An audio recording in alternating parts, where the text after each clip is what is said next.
Bienvenidos, bienvenidos al curso de seminario sobre temas socioambientales. Vamos a ponernos aquí nuestros aparatitos. Estamos ya bien por ahí. ¿Sí? ¿Ya me escuchan? Hoy sí. Muy bien. Bienvenidos al curso de seminario sobre temas socioambientales. Vamos a darle inicio a esta semana 1. El código de nuestro curso es el FG015, con el tema que vamos a estar hoy de las generalidades del seminario, y luego vamos a ver una segunda etapa con la metodología, métodos, técnicas e instrumentos y la metodología del marco lógico. Su catedrático para este curso, en este semestre, y vamos a estar con ustedes todas estas semanas, Máster Científico de Ingeniero Agrónomo René Irán Carredano Romero. Les quiero hacer ahí un anuncio previo a que iniciemos estas clases. Pues con la Universidad Rural ya tenemos muchos años de estar dando eh, formación profesional para la Universidad Rural de Guatemala. Una de las situaciones que les quiero solicitar y pedir ahí de gran favor es de que en muchos de los casos, muchos alumnos y alumnas envían correos solicitando las presentaciones, etcétera, pero la universidad abre, sí, abre esos links dentro de la plataforma de la universidad, y ahí pueden encontrar ustedes como la semana 1, la semana 2, etcétera. Eh, Quisiera comentarles también de que si yo me dedico a mandarles las presentaciones a cada uno, pues imagínense cuándo voy a terminar, si tengo ya unos 100 alumnos, ¿verdad? Entonces, quisiera yo rogarles ese gran favor de que todo lo pueden bajar en la plataforma de la Universidad Rural, que es para los alumnos, y así podemos nosotros trabajar con esta metodología virtual. Entonces, sin más preámbulo, vamos a darle inicio a la clase. ¿Cuáles van a ser nuestros objetivos? Pues aquí los tenemos ya encajados. Los objetivos de la clase van a ser conocer las generalidades de lo que es un seminario, la importancia de la investigación, aspectos normativos, organización, componentes de un plan o proyecto de investigación, cómo hacemos un planteamiento, y el tema de identificación, definición y delimitación de esos problemas. Vamos a determinar también esas metodologías o métodos que le vamos a llamar técnicas e instrumentos dentro de la metodología del marco lógico, que es la que propone la Universidad Rural para que los alumnos hagan sus ensayos, o lo que le llamamos nosotros los proyectos de investigación, para propiciar así las tesis por medio de un asesor o un profesor guía, que le llamamos. Cabe destacar también de que la universidad solicita en cada uno de sus cursos, pues, qué competencias va a adquirir el alumno. Pues las competencias, o sea, lo que a mí me incumbe como alumno, ¿sí? A ustedes, pues primero que apliquen la investigación a diferentes fenómenos sociales y o naturales de interés vinculados con su área de formación profesional. Esto va a ser muy útil para cada uno de ustedes, porque créanme que la, la idea es que vayamos formándonos profesionalmente. También vayan utilizando métodos y técnicas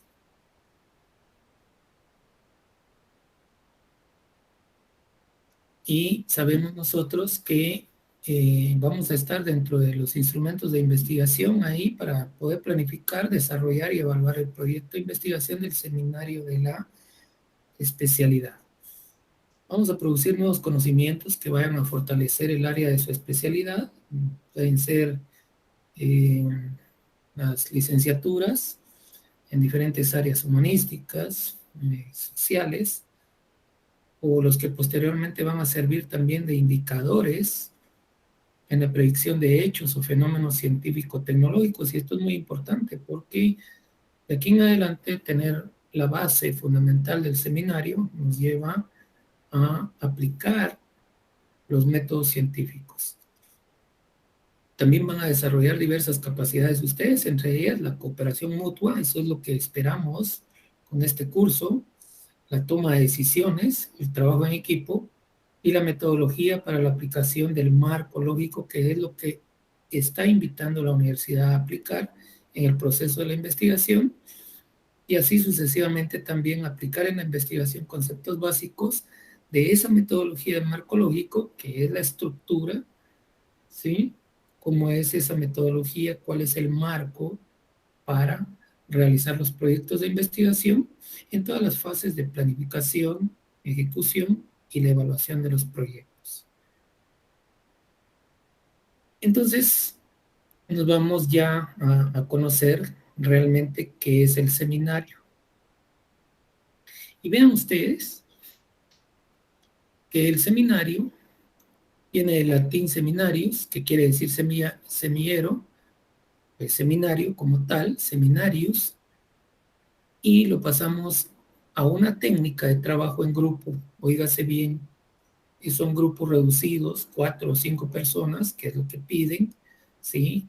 Esa es una de las características y que están dentro de los perfiles de la universidad, que la finalidad pues va a ser un estudio intensivo de algún tema que ustedes tengan en sesiones planificadas, usando fuentes autorizadas de información. Y cuando utilicemos fuentes autorizadas quiere decir de que hay muchos libros en los que podemos encontrar bibliografía, marcos referenciales, marcos teóricos, etcétera, de un tema, pero también está el internet. Pero ojo con eso, ¿ya? Porque muchas veces nosotros buscamos información dentro del internet que va encajado o que se parece a lo que nosotros estamos investigando. Pero hay que definir muy bien y hay que llevar las metodologías, porque luego vamos a ir aprendiendo cómo hacer un prólogo, cómo entregar los informes, etcétera, a base de qué, de todas las actividades que vamos desarrollando. Entonces, esa es una forma en el seminario de trabajo intelectual propia del nivel medio superior de estudios, o sea, donde ustedes están ahorita clasificados, que tiene por finalidad, en forma de agrupamiento pequeño de alumnos, la investigación científica, y así se va haciendo el trabajo en equipo, se van haciendo las actividades, pero lo importante va a ser también la participación de cada uno de ustedes en esos grupos. Entonces es esencial en el seminario, oigan, la colaboración científica del maestro-alumno, que él es el que tiene la experiencia y va orientando a los alumnos, pero más que todo va correspondiendo al maestro-profesor la dirección del proyecto de investigación. Si esto lo vamos haciendo, entonces el seminario, esa es la importancia que tiene. ¿Y de dónde viene el seminario?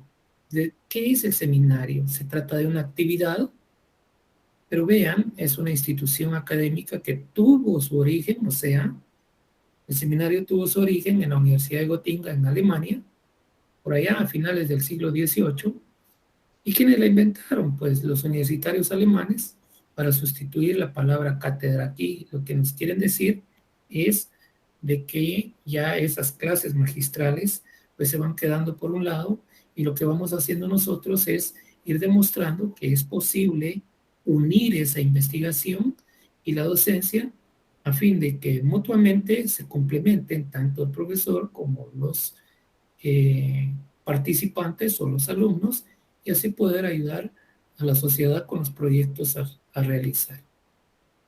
Entonces viene una gran pregunta aquí, ¿qué es el seminario de investigación? Entonces ustedes allá en casita pueden determinar o donde estén que es una forma de docencia e investigación al mismo tiempo.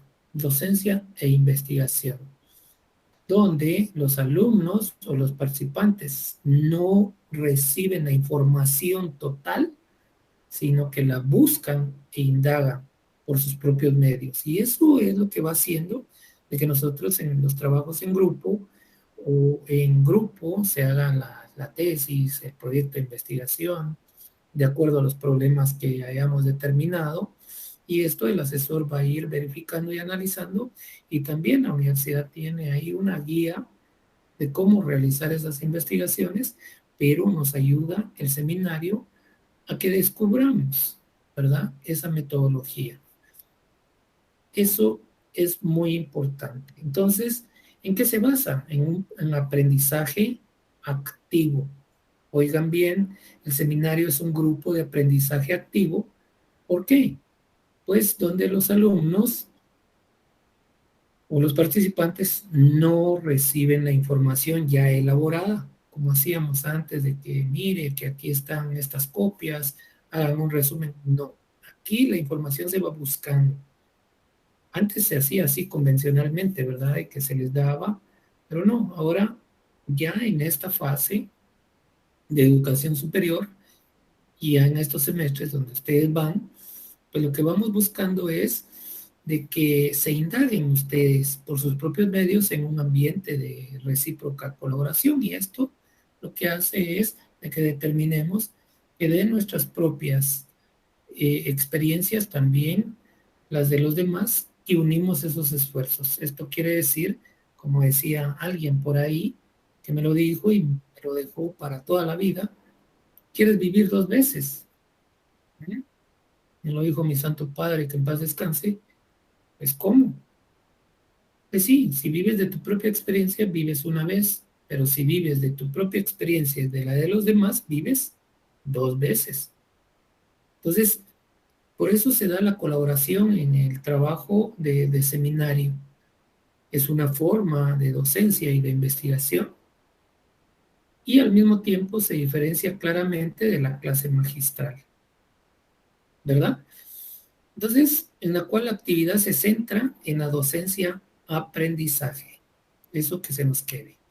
Entonces, en el seminario el alumno sigue siendo ese discípulo que decimos siempre, pero empieza a ser el mismo profesor porque ya se va indagando, se va informando y eso es lo bonito de investigar temas que luego los ponemos a la sociedad, ¿verdad? Allí estamos entonces con el aprendizaje activo y lo que nos lleva a pensar también que es un cambio permanente que implica adaptaciones fundamentales en el sistema educativo en cada nivel. Por allá grandes pensadores e investigadores dicen como Huber y Carnap, que en el 2012 nos dijeron que ¿qué es aprender? ¿Qué se entiende por la palabra aprender? Entonces, el aprender es un proceso activo de construir su propio conocimiento con apoyo de profesores y que no presentan la materia de enseñanza, sino que aconsejan a sus estudiantes dónde y cómo se puede encontrar lo que quieren y qué es lo que deben de aprender y tienen que aprender. Entonces ya los dos aquí, don Huber y don Carnap, como grandes investigadores, ¿sí? Y escritores, definen el aprendizaje como un proceso activo. Está autorregulado. ¿Por qué? Porque también los procesos de investigación y el aprendizaje está siempre de acuerdo a procesos de enseñanza y aprendizaje. Puede ser social, constructivo o situado, ¿sí? Cuando hablamos de situado quiere decir de que nosotros estamos enseñando. El conocimiento individual entonces es, al menos en parte, una construcción personal que sirve para mí, ¿sí? Y en el contexto de aprender debe ofrecer esas oportunidades reales de experimentar lo que se debe adquirir, ¿verdad? Una de las funciones principales, entonces, vamos a determinar que el seminario tiene sus aspectos prácticos, porque yo indago, yo verifico, yo me informo en los libros, en el internet, en las bibliotecas, aún así, platicando con personas líderes que tienen mucha información, mucho conocimiento, etcétera. Entonces, la ejecución de un seminario ejercita a los estudiantes en el estudio personal y de eso se trata, y de equipo. Y los va familiarizando con medios de investigación y reflexión. Y eso es lo importante. ¿Por qué? Porque cuando hay un tema de investigación, para poder quitar un problema que nosotros vamos a ir buscando y luego lo pasamos no a hacer como problema, sino lo pasamos a un objetivo y luego esto se vuelve un propósito de trabajar para quitar esos problemas sociales, económicos, políticos, financieros, etcétera, lo que ustedes quieran, ocasionales, pero los va ejercitando en el método filosófico. Y aquí es donde los métodos, el método científico, por comentarles, cómo debe de ser. Nosotros debemos de aprender de que el método científico se aplica ¿para qué? Para que sea factible, sea fácil de hacer, para que también tengamos esa oportunidad de corroborar los datos dentro de la investigación, que sea de investigación, que podamos investigar, que lo podamos aplicar, porque esto se los vamos a poner, ya cuando hacemos nosotros un proyecto de investigación y damos los resultados, lo ponemos a nivel público. Entonces debe de ser factible, fácil de razonar, ¿verdad? Que sea comprobable, que sea hecho de pruebas. Y ese es el seminario, es fundamentalmente una práctica. Y cuando hablamos de esas prácticas, pues nosotros en el seminario, entonces, en definitiva, no tanto busca enseñar cosas, sino más bien enseñar a aprender ese proceso que es para nosotros. Y tiene sus objetivos también el seminario y lo pasamos a un seminario investigativo.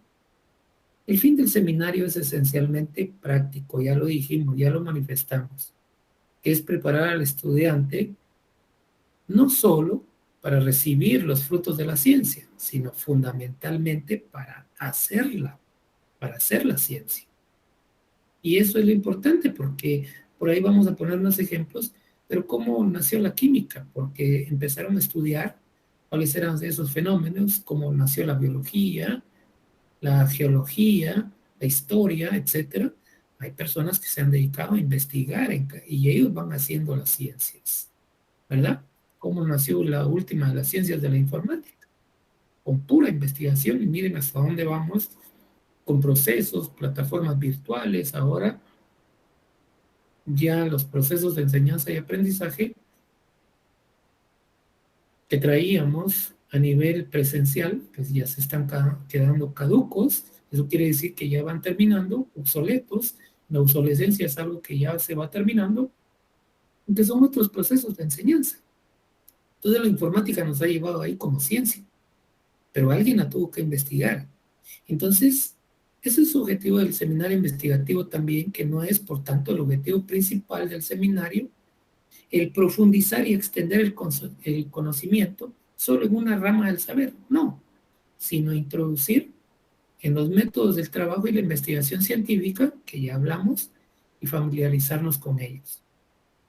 Y no vamos a ir exponiendo su teoría, porque la teoría existe, no la vamos a exponer, sino la vamos a investigar el porqué de esas teorías, sino por la práctica de los ejercicios que inciten a la colaboración y al trabajo en equipo. Eso es lo que va buscando el seminario como tal. Otra de las situaciones, ¿y por qué hablamos de los seminarios investigativos? Porque fíjense ustedes de que muchas personas creen en algunos mitos que se dan por ahí. ¿Y qué es un mito? Pues son leyendas más que todo urbanas, ¿verdad? La mitología griega, la mitología azteca, la mitología maya, etcétera, pero son leyendas porque no las vivimos nosotros como tal. Entonces, hay mitos sobre la investigación científica y ojo con esto porque esto sí hay que quitárnoslo, no estar pensando en ellos. ¿Por qué?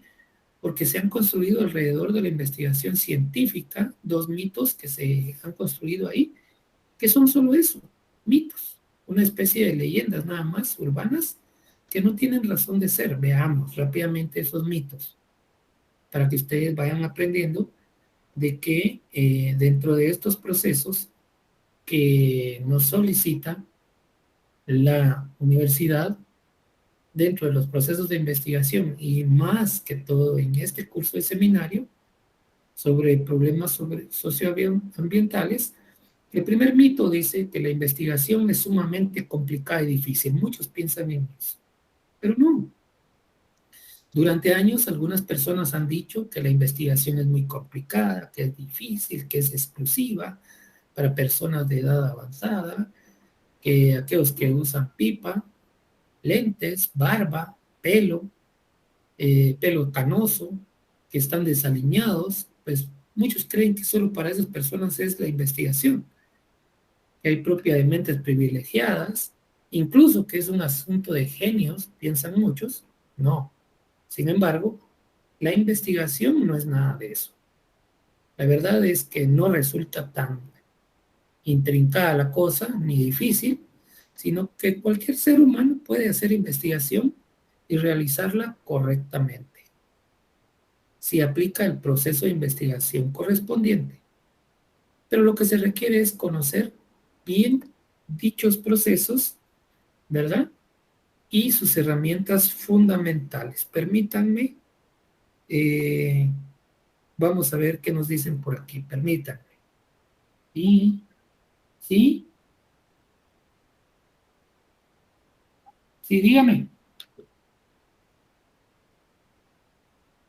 Todavía no en la conferencia. Va, ahorita vamos a verificar. Ahorita vamos a ver cómo está este proceso que me están diciendo por aquí, que tenemos alguna situación de, vamos a ver, ahí está, yo estoy, y me está remarcando muy bien aquí de que está llegando la señal, ¿sí?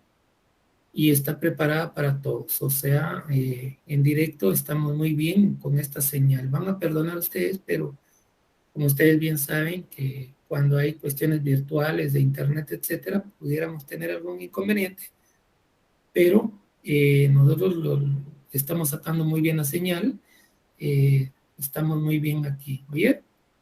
Muy bien. Yo creo que es importante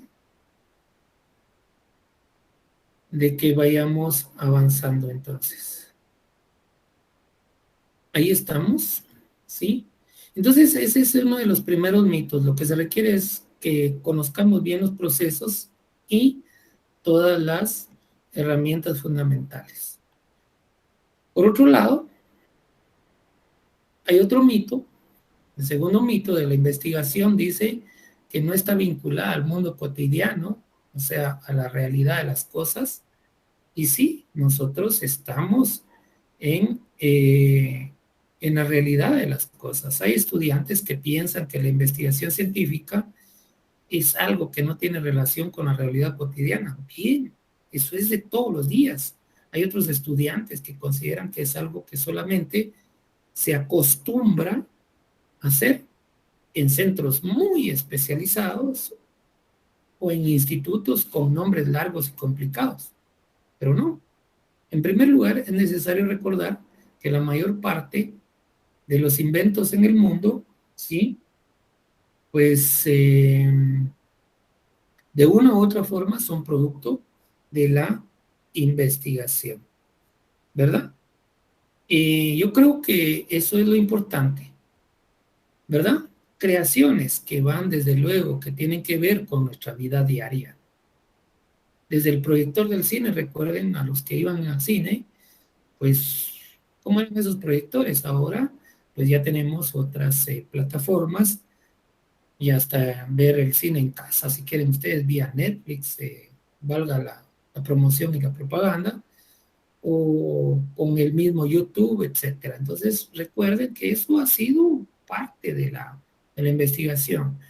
Aquí nos dicen también, nos ponen el nylon, que es el polietileno que viene del petróleo. ¿Cómo investigaron de que el nylon venía de ahí, las bolsas esas de nylon? O el marcapasos que ponen los médicos para darle vida a alguien todavía con su corazoncito por ahí, o la aspiradora, ¿a quién se le ocurrió de que jalando aire yo podía limpiar el piso de la casa, de las instituciones, de las empresas, etcétera?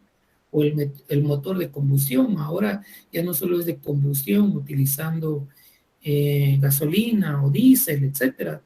Esa es la combustión interna, quemado de petróleo, sino también ahora ya hay motores eléctricos, imagínense cómo está esto de la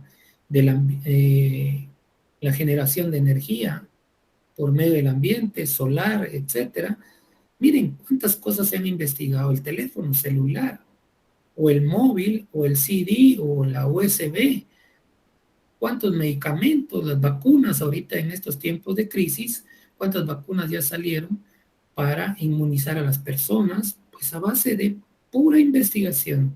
Los cohetes espaciales, vean con los niños juguetes de todo tipo y prendas de vestir que utilizamos cotidianamente, porque quién iba a decir de que alguien me iba a determinar por medio de la investigación de que esta iba a ser la tela para una corbata, para utilizar etiqueta y protocolo, etcétera.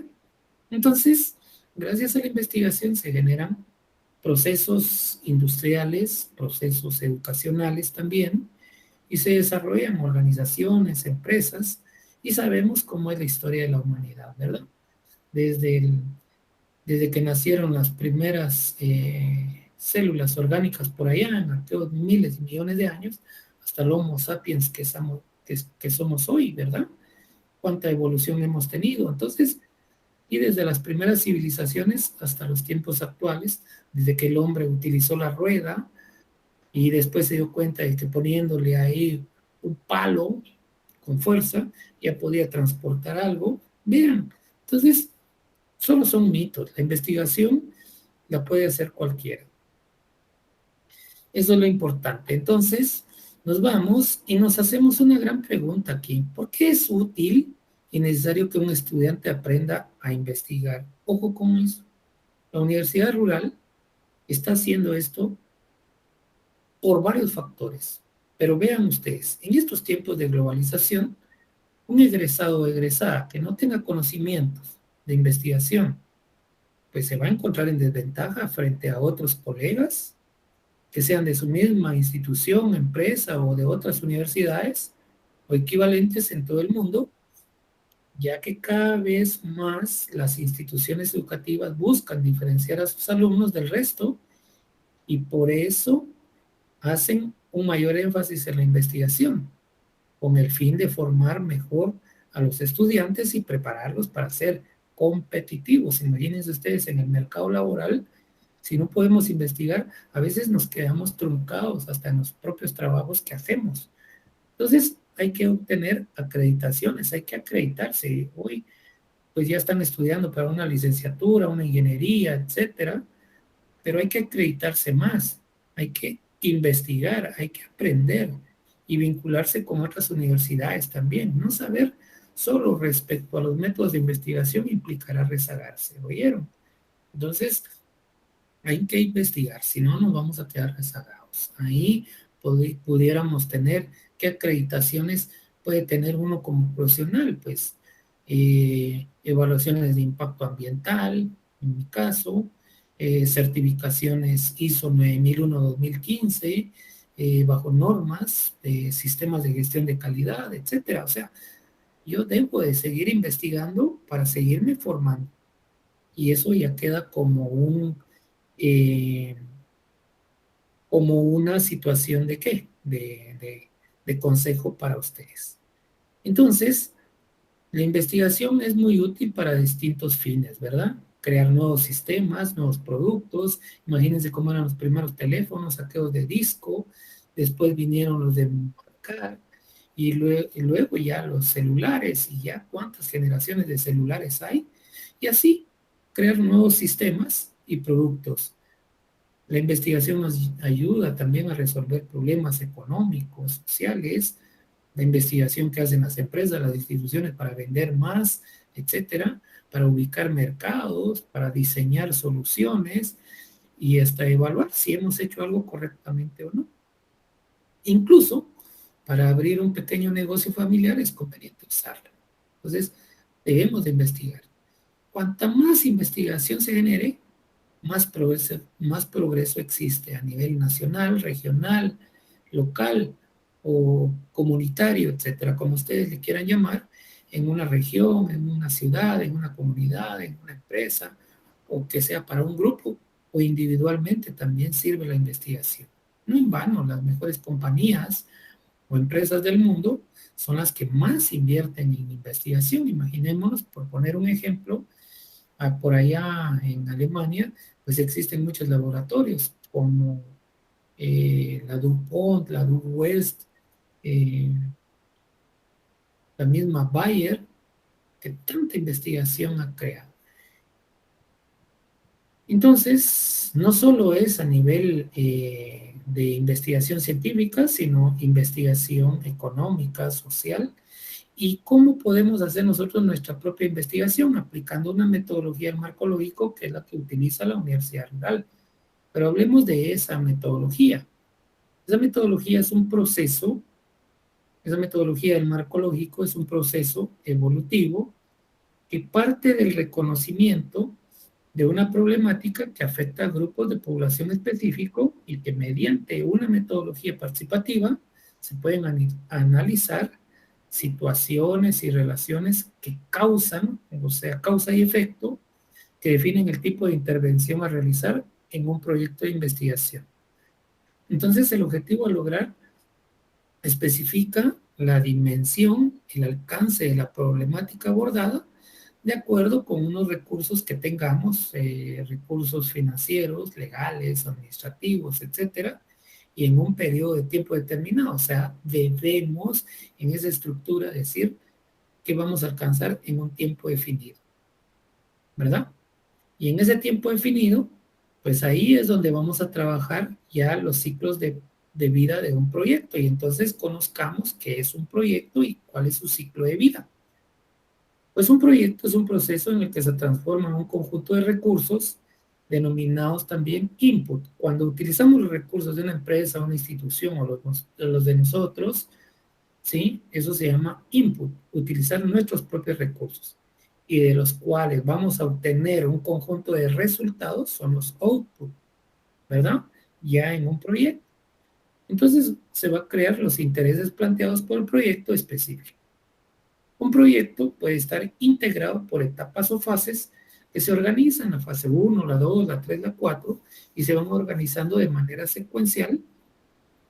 Bueno, aunque pueden ejecutarse en momentos específicos de manera simultánea, ¿va? La fase 1 con la 2, para ir verificando, ahorita vamos a ver una gráfica por ahí, y el ciclo de vida son esas fases o etapas. Y verdad, ahorita vamos a ver un gráfico que existen diversas propuestas como las que se va a señalar ese gráfico, puede ser conceptual, desarrollo de la planificación, implementación y la terminación. Esto solo nos sirve como un referente, ¿verdad? Este gráfico que vamos a ver inmediatamente ahorita, y ese es el ciclo de vida de un proyecto. Aquí para arriba tenemos el consumo de recursos, ¿verdad? Y ese consumo de recursos pues nos ayuda hacia esta área que estoy aquí marcando, ¿sí? El consumo de recursos, vamos a hacer una situación de control desde la fase 1 pasando por la fase 2, fase 3 y fase 4. Pero esto va a ser a base de tiempo. Entonces podemos tener la fase 1, la fase conceptual, que dice aquí, la fase 2, fase del desarrollo de la planificación, la fase 3 ya lo vamos a implementar, y la fase 4, que es la fase de terminación. Ojo, la fase 1 y la fase 2 son parte de la planificación, y la fase 3 y la fase 4 de la ejecución. Entonces, y la planificación y la ejecución ya nos lleva hacer el control y el seguimiento de esos proyectos. Entonces, el ciclo de vida típico de un proyecto va que cada una de las fases están definidas dentro del desarrollo de ese proyecto y está determinada por la consecución de una o más entregas. Pueden ser informes parciales o informes a la mitad o informe final. Una entrega, un informe, es el resultado concreto y real de un trabajo que estamos realizando en una fase de investigación. Entonces, las entregas, o sea, los informes, y por lo tanto las fases o etapas son parte de una secuencia ahí bien lógica, que está bien diseñada para garantizar la definición de ese proyecto del cual hemos pensado realizar. Y aquí está el ciclo de vida de ese proyecto, ¿verdad? Sí, entonces vamos a manifestar cómo está ese proyecto y pudiéramos manifestarles que ese proyecto entonces va a tener esas 4 fases. Las 4 fases, ¿cuáles son? La de preparación, ¿sí? Que es esta. Luego nos vamos a la aprobación. Ese es el ciclo del proyecto. Luego lo ejecutamos y terminamos y vamos evaluando todas las fases. En la preparación, ¿qué es lo que buscamos? Que tengamos los documentos para la etapa para poder preparar ese proyecto. Puede ser una estrategia de país, un perfil de proyecto o proyectos del sector privado o evaluaciones ambientales. Lo vamos aprobando, sí, en grupo, y aquí ya obtenemos nuestros documentos para la etapa de aprobación. Entonces aquí es donde hacemos nuestras propuestas de un préstamo, los informes de gestión, un plan de adquisiciones, contratos, etcétera. Si hay en la ejecución, el plan de adquisiciones y por último, el informe de terminación del proyecto. Esa es la fase fundamental del ciclo de proyectos y cuando ustedes lean, bajen esta información y ustedes van a decir, ¿cómo se origina un proyecto entonces? Porque hay un problema detectado, ahí se origina, hay una necesidad que debe resolverse. Ese es el origen de un proyecto. ¿Y cómo vamos a analizar el problema? Pues vamos a realizarlo a partir de una población general a la que afecta de manera directa o en el entorno que se ubica, ¿ya? Sea la macrolocalización o microlocalización de un proyecto o las alternativas de solución que le vayamos poniendo. Entonces, la efectividad en la solución de ese problema, que así es, debe ser precisa y clara, una definición e identificación de ese problema. Pero aquí hay algo muy interesante que es la selección de la alternativa óptima, esa alternativa que nos va a quitar ese problema, que lo vamos a volver un propósito dentro de la metodología del marco lógico, y ya vamos a llegar a esas clases, y ahí vamos a ir evaluando las alternativas, esa alternativa óptima, que es la evaluación de alternativas presentadas según criterios establecidos, y la alternativa que se selecciona. Puede incluso ser una combinación de varias alternativas y ese es el proyecto de desarrollar la alternativa óptima. Entonces, pero para poder hacer ese proyecto, ya tenemos la alternativa, ya analizamos el problema, ya se originó ese problema, ¿sí? Ese proyecto, entonces vamos a tener que, debemos de tener esa última etapa de una asignación de plata o de los recursos y cómo los vamos a ejecutar. Es el presupuesto. Entonces, esto está destinado a los recursos para la operación y la ejecución para solucionar ese problema que venimos platicando. Si así se origina un proyecto, entonces, realmente, ¿cuál es la metodología del marco lógico? Entonces, esta es una herramienta para facilitar el proceso de conceptualización, de diseño. Esa es la metodología que vamos a utilizar en todos los proyectos o en el proyecto que nosotros vayamos a ejecutar. Se ejecuta y evalúa ese proyecto. Entonces, el énfasis está centrado en la metodología, en la orientación por objetivos. Ese es nuestro objetivo real, el general, es quitar ese problema, ¿verdad? Y la orientación hacia grupos beneficiarios y facilitar siempre nuestra participación y la comunicación entre las partes interesadas, hacia dónde es el enfoque de esa investigación, etcétera. Por otro lado, puede utilizarse en todas las etapas del proyecto, en la identificación, en valorar las actividades, en el marco de los programas de país, porque hay una estructura bien definida, programas de país, luego plan de país, hay varios planes para ejecutarlo, y dentro de esos planes están varios proyectos, ¿verdad? Y eso lo escuchamos a nivel de cuáles son los programas de beneficencia social, por decir algo. El adulto mayor ya es un plan.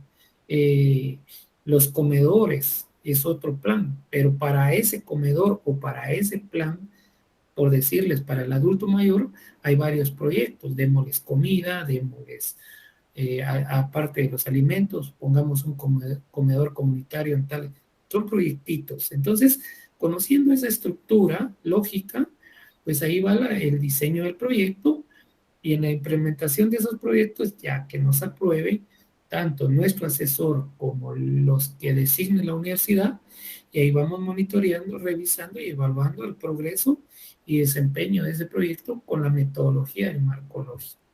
¿Verdad que no está difícil aplicar la metodología? Y luego llegamos a este punto, ¿sí?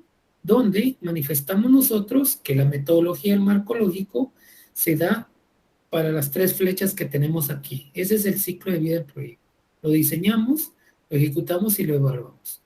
Y entonces, este esquema suministra información para organizar, preparar y que sea en forma lógica el plan. ¿Y el plan qué es? Una serie de actividades que están bien definidas, donde lleva su responsable, quién las va a ejecutar, en qué fechas, etcétera, y en qué tiempos. Entonces, suministra información necesaria ese plan para la ejecución, para el monitoreo, para evaluar el proyecto y así proporcionar una estructura para poder expresar nosotros en un solo cuadro toda la información más importante sobre ese proyecto que vamos a investigar. Si llegamos a esta área, entonces veamos el por qué fue elaborado originalmente como una respuesta a tres problemas comunes a proyectos. Esa metodología. Porque fíjense que se planificaban proyectos carentes de precisión, con objetivos múltiples que no estaban claramente relacionados con las actividades del proyecto. Nadie los calificaba. Habían proyectos que no se ejecutaban exitosamente y el alcance de la responsabilidad al que administraba el proyecto, pues no estaba muy clara, ¿verdad? Ni definida. Entonces, lo peor era que no existía una imagen clara de cómo luciría ese proyecto en el futuro, si hubiera tenido éxito o si los evaluadores no tenían una base objetiva para comparar lo que se planeaba con lo que sucedía en la realidad. Entonces, teniendo nosotros ya como base el por qué, entonces el método ese, pues lo han aplicado eh, ¿para qué? Para ese método, el marco lógico, porque encara todos esos problemas y va proveyendo o sea, provee una cantidad de ventajas sobre enfoques menos estructurados, porque aporta terminologías uniformes que facilitan la comunicación. Para eso sirve la metodología del marco lógico, para reducir ambigüedades, que vamos a hacer un informe. No, de una vez nos lleva a objetivos claros.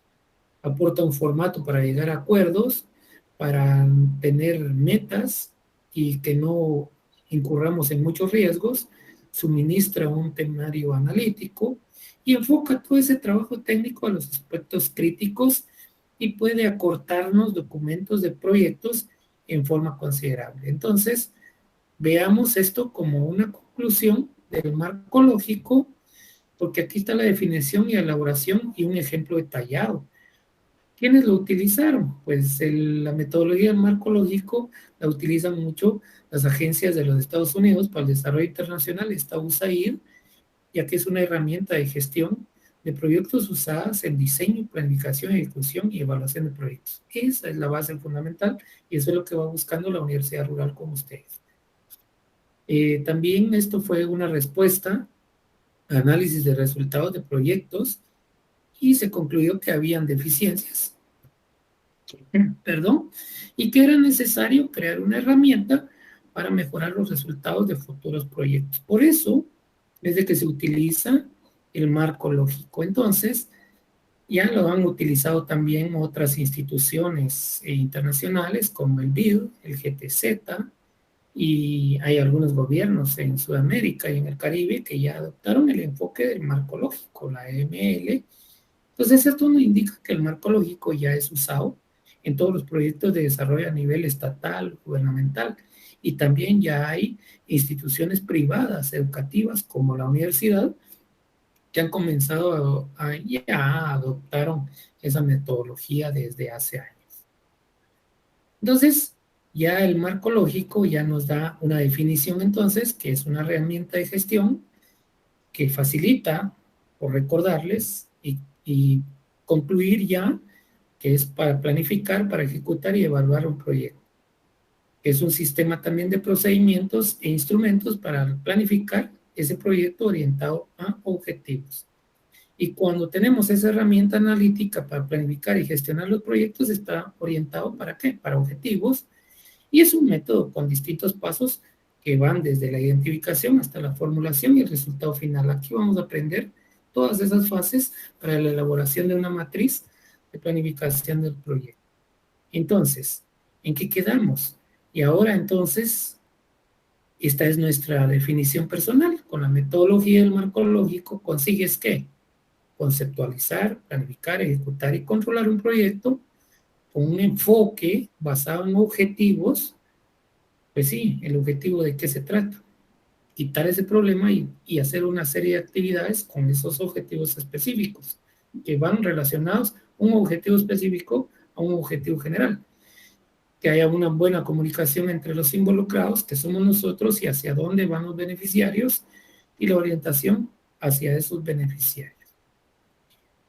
Terminado esto, entonces, mis estimados alumnos, con esta clase 1, pues la universidad nos envía las preguntas aquí para el estudio, ¿sí? Dentro de la metodología que estamos utilizando en los cursos, y hacemos las preguntas. Son 5 preguntas por clase terminada, y cuando ya llevamos 5 clases, pues entran ustedes al primer parcial. Entonces, estas primeras 5 ustedes las tienen que responder, infórmense un poquito. Y dice la primera pregunta: técnica de trabajo en grupo reducido, cuya finalidad es el estudio intensivo de un tema, en sesiones planificadas, usando fuentes autorizadas de información. A esto le llamamos. Número 2, ¿a qué le llamamos seminario de investigación? Número 3, ¿cuáles son los objetivos del seminario investigativo? Número 4, proceso evolutivo que parte del reconocimiento de una problemática que afecta a grupos de población específico y que mediante esa metodología participativa se analizan situaciones, ¿verdad? Y relaciones causales